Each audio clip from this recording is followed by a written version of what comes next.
I spent a lot of time in a startup nonprofit. The kind of work we're doing, it's just been changing so dramatically. So about every 6 months, we outgrow our job descriptions. And I really see job descriptions as kind of a living epistle, to borrow a theological term, and maybe even its own genre of literature. I mean, I think they're often throwaways. We just think about job descriptions, how quickly can we get this thing scratched out, and let's get on to the next thing. And I think job descriptions cast a vision for the sacramental nature of work.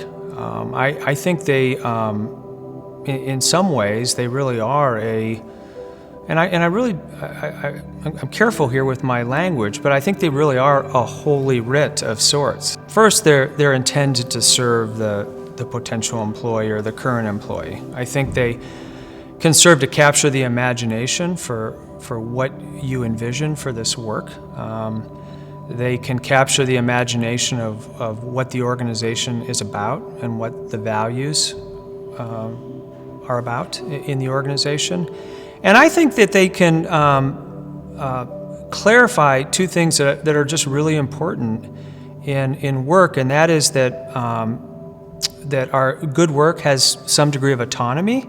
I think jobs are best when we allow the creativity of those who are serving to lean into their gifts and to exercise agency, to exercise action in the world in ways that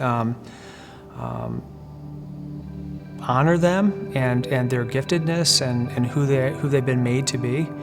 And I think the other thing that job descriptions can do is they can also show employees and potential employees how they're connected to others and how they can serve others.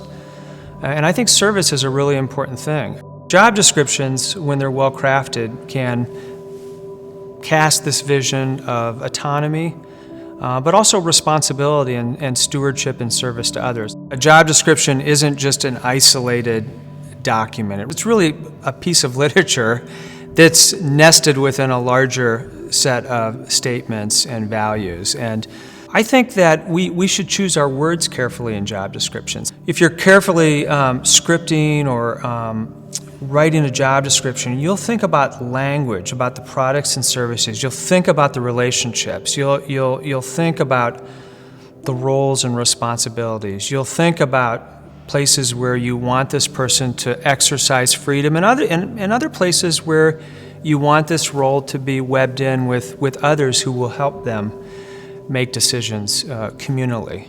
Our job descriptions go through lots of drafts. I invite employees to get involved in editing and writing their job description, so I think it's a communal activity.